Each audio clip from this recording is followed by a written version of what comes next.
한국 축구의 앞날에 어두움이 드리웠습니다. 태국과의 경기 후 축구 팬들은 충격적인 소식을 접하게 되었습니다. 바로 손흥민 선수의 경기 후 인터뷰 내용인데요. 자세히 알아보겠습니다.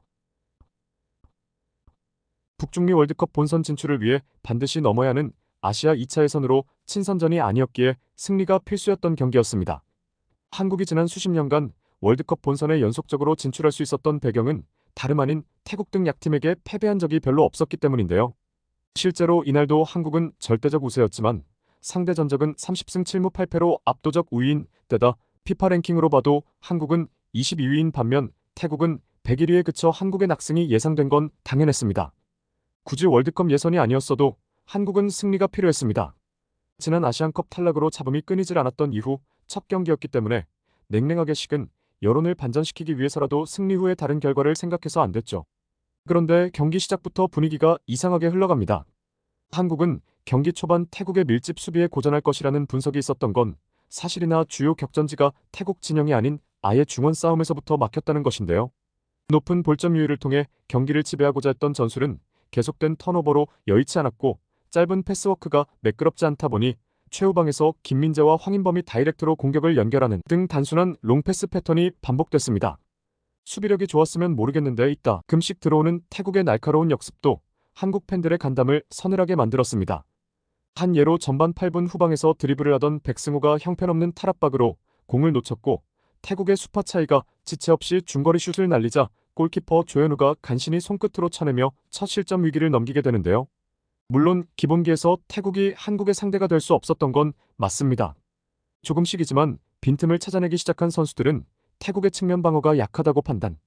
특히 손흥민을 막기 위해 가운데로 집중돼 있는 점을 발견하자마자 전반 29분 태국의 반칙을 유도하며 페널티 라인 왼쪽 좋은 자리에서의 프리킥을 얻어냅니다. 손흥민이 오른쪽 아래를 노리고 직접 찬 슛이 골키퍼의 손을 맞고 불발되고 했으나 이는 분위기를 반전시키기 충분한 결실이었습니다.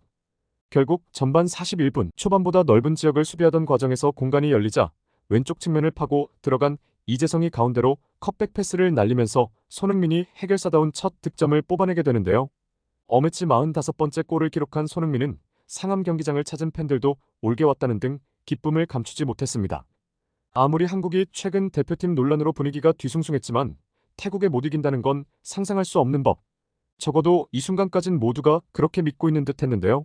하지만 이렇듯 당연하게 여겨지던 것이 착각임을 깨닫는 데는 오랜 시간이 걸리지 않았습니다. 후반 시작과 함께 경기의 흐름은 다시 태국 쪽으로 기울기 시작하는데요. 태국은 어설프지만 나름 짜임새 있는 전술로 조금씩 한국 진영으로 전진해왔고 반면 한국 수비들을 태국의 역습에 당황하며 순간적으로 흔들리는 듯 보였습니다. 결국 페널티 박스 근처까지 밀고 들어오는 걸 끊어내지 못한 한국 수비는 코너에 몰렸고 결코 내어서는 안 될 동점골을 허용하고 마는데요. 당시 태국은 중앙으로 파고드는 척 갑자기 방향을 바꿔 왼쪽 측면으로 날카로운 돌파를 시도했는데 이때 한국 수비들이 한꺼번에 왼쪽으로 몰려들자 태국 공격수들은 보란듯이 공을 오른쪽으로 보내며 틈을 만들어냅니다. 한국이 우왕좌왕하던 찰나 이 기회를 틈타 중앙으로 강하게 넣은 패스는 무안타의 발끝에 걸렸고 사실상 노마크였던 그는 매우 안정된 자세로 정확히 골문 안으로 차 넣었습니다. 변명의 여지없는 실점에 깜짝 놀란 황선홍 감독은 결국 벤치에서 몸을 풀던 이강인을 투입하는 초강수를 두는데요. 이강인을 투입하기에 아직 시기상조라는 우려가 있었으나 그는 경기장에 들어가자마자 아주 잠깐이었지만 경기의 흐름을 되돌리는 데 성공합니다. 순간적인 침투와 패스 등 허를 찌르는 공격으로 태국 수비 진영에서 종횡무진 활약하며 공격을 이끌었는데요. 문제는 이날 한국에 대한 분석을 끝낸 태국의 플랜 B가 있었다는 것입니다. 전반전처럼 태국은 필드 위 10명 전원을 수비로 복귀시키는 등 다시 한번 걸어 잠그기를 시작합니다. 어떻게든 이를 풀어내기 위한 한국의 집요한 공격이 계속됐고 백승호와 손흥민이 빈틈을 노렸으나 남은 시간은 그리 많지 않았습니다. 결과는 무승부였지만 태국 선수들은 마치 경기에서 이기기라도 한 듯 서로 얼싸안고 기뻐한 반면 분위기 전환을 위해 승리가 필요했던 한국 대표팀은 고개를 숙일 수밖에 없었죠. 조 1위를 유지하긴 했으나 2위 태국과 3위 중국과의 승점 차가 크지 않았기에 축구 전문가들은 자칫하면 2차 예선에서 경우의 수를 따져야 하는 돌발 상황을 경고하기도 했는데요. 아시아에서 일본 외맞수가 없었던 한국이 왜 이 지경이 됐을까? 경기를 분석하던 해외 축구 전문가들은 눈으로 보고도 믿기지 않는 충격적인 장면을 발견하게 됩니다. 이강인이 교체로 들어가고 한국의 첫 번째 공격이 시작됐던 당시 공을 몰고 전진하던 수비수 김영권은 오른쪽 측면에 노마크 있던 이강인을 발견하고도 굳이 태국 수비들이 촘촘하게 서 있는 중앙으로 패스를 넣으려다 가까스로 턴오버를 면하게 됩니다. 이 장면이 소름 끼쳤던 건 프로 선수들이 마음먹고 한 선수를 따돌릴 경우 어지간한 전문가가 아니고서는 이를 눈치채기란 불가능에 가까웠기 때문입니다. 예를 들어 패스 타이밍을 딱 한 박자만 느리게 줘도 오프사이드 트랩 돌파 확률을 조작할 수 있으며 드리블 역시 조금만 미적대는 순간 100% 공을 받을 수 있던 선수도 상대 수비에 가려질 수 있었기에 경험 없는 일반 팬들의 입장에선 뭔가 이상한 기분만 느낄 뿐 실체를 파악할 수 없는 겁니다. 다시 말해 이강인은 우리가 모르는 그 짧은 순간에 10번도 훨씬 넘는 패싱을 당했을지 모른다는 것.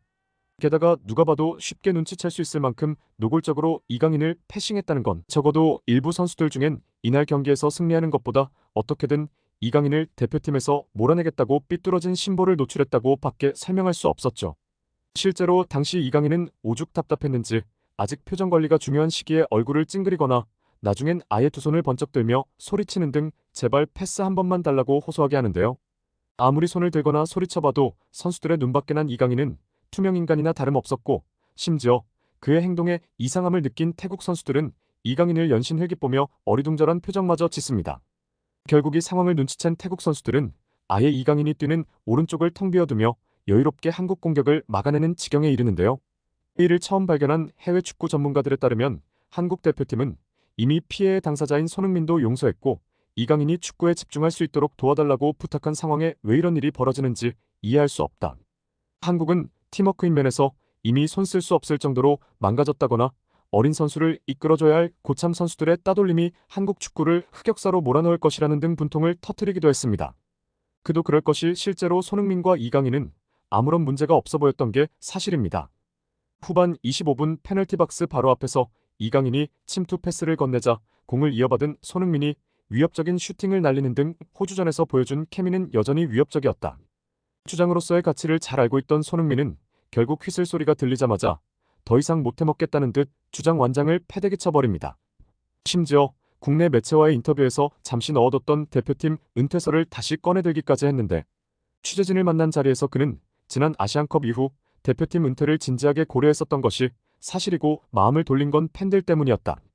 이어 오늘 태국전 무승부로 그런 심정이 다시 살아나는 느낌을 받았다. 은퇴한 많은 선수에게 정말 질문도 많이 하고 조언도 구했는데 솔직한 이야기를 해주셨다며 이제는 진짜 결정을 내릴 때가 된 것 같다. 축구 선수로서 이렇게 힘든 상황 속에 동료들은 여전히 상황을 개선하려 들지 않는 것 같다. 경기에 뛰는 선수와 뛰지 않는 선수들 모두가 최소한 노력은 했다는 부분은 존중하지만 좋은 결과에 도달하지 못했다며 결국 이강인을 언급합니다. 그는 이강인과 그라운드에서 뛰는 게 즐겁다면서 후반 17분 이후 공격의 흐름을 바꿔놓은 그의 재능은 놀라웠다. 하지만 일부 선수들은 이강인이 선수로서 한 단계씩 성장하는 부분을 방해하고 있고 심지어 고의적인 패싱이 태국에 좋은 기회를 만들어줬다며 침통한 표정을 짓기도 했죠. 도대체 어디서부터 잘못된 건지 감조차 안 올 정도로 망가진 한국 축구 손흥민은 과연 주장으로서 이 위기를 어떻게 풀어나갈지 퀴추가 주목되고 있습니다. 이상 시청해주셔서 감사합니다. 영상이 재미있으셨다면 구독과 좋아요 부탁드립니다. 감사합니다.